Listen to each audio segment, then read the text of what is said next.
le soleil s'embrase chaque soir, la mélopée du silence, ambassadrice de la déesse blanche, commence à gagner les rues. Les gens s'en retournent vers leur logis. Car le long manteau obscur de la nuit ne tarde pas à envelopper le monde.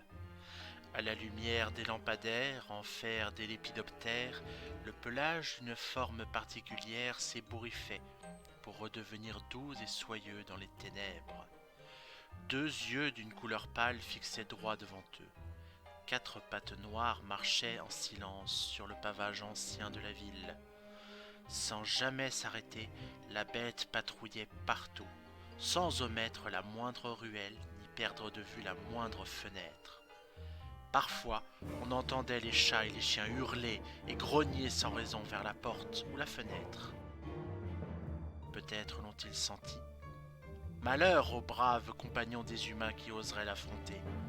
On dit que les murs ont des oreilles, mais l'ombre peut avoir des crocs.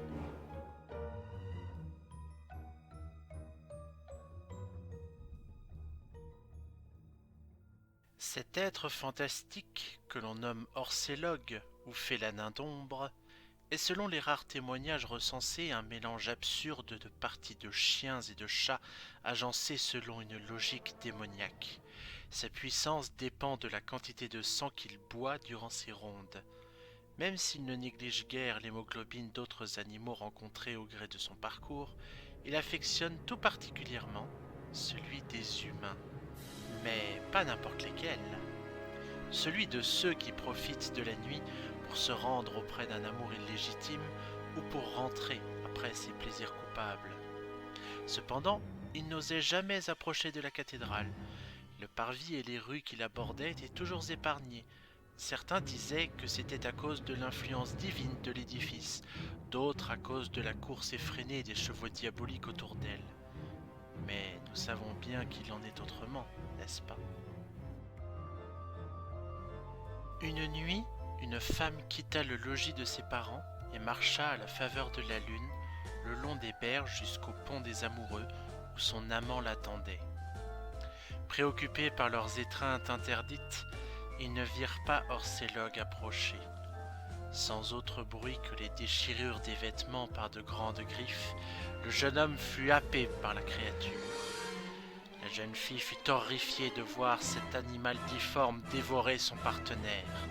De gigantesques mains griffues, noires comme les pensées de l'innommable, sortant de son dos comme des ailes effroyables, maintenaient la victime qui tentait vainement de s'extirper de leur emprise.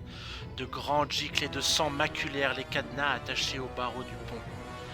La jeune fille recula vers l'île centrale, terrifiée. La bête grogna vers elle, en affichant des dents phosphorescentes tachées par le fluide vital. Les larmes aux yeux, n'osant pas produire le moindre son, elle resta pétrifiée quelques secondes, puis courut droit devant elle. Après avoir produit un feulement sinistre, l'animal bondit, puis poursuivit sa seconde proie. Heureusement pour elle, l'éclairage public empêchait le monstre de projeter vers elle ses mains fantomatiques. À force de courir, manquant plusieurs fois de trébucher, elle arriva à un croisement et aperçut la place lumineuse au flanc de la cathédrale. Sans hésiter, elle prit cette direction.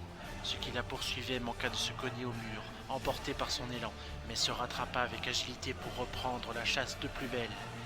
Arrivée près de Notre-Dame, dans son cœur d'or, sous l'âme d'argent de la lune, la belle jeune femme tomba à la renverse et se retourna pour voir l'horrible chose avancer à pas lents, avec prudence. Elle se releva tant bien que mal et se signa tout en continuant de reculer. Soudain, elle se saisit d'une pierre au sol et menaça son adversaire. La créature se cambra en position défensive et feula de toutes ses dents luisantes. La fille sourit en voyant que son geste produisait son effet. Tout à coup, un chien brunâtre bondit vers la monstruosité et une lutte féroce s'engagea. Les griffes et les dents tranchaient dans le vif, le sang coula, les gémissements fusèrent dans une cacophonie violente, jusqu'à ce que le chien providentiel mordit son adversaire au dos, là d'où étaient sorties ses horribles mains. Dans un hurlement indescriptible, la chose cracha un nuage de vapeur noire, puis prit la fuite dans des gémissements plaintifs. Le chien resta quelques instants attentif, puis se tourna vers la fille qui tremblait encore d'effroi. Il vint vers elle et renifla ses mains. Il lui adressa un aboiement amical, puis courut vers les portails de la cathédrale. Elle en était persuadée. Ce chien était fait de pierre, bruni par le temps et le contact humain. Les choses se bousculaient dans sa tête, à tel point qu'elle regagna sa chambre en toute vitesse, se réfugiant sous ses draps en priant que tout cela n'était qu'un rêve. Le lendemain, plus aucune trace de combat ni du cadavre du jeune garçon. Mais personne ne le revit jamais. Ce chien miraculeux, d'où peut-il provenir? Et vous le savez, bien sûr, c'est le petit chien de Jean Gayler. Pourquoi pensez-vous qu'une caresse vous porte bonheur? Mais prenez garde, jeunes gens, il ne défendra pas ceux souillés par la luxure. On dit qu'un soir où le félanin fut particulièrement puissant, il brisa une griffe de la patte gauche du brave chien. Prions pour qu'il ne perde jamais les autres.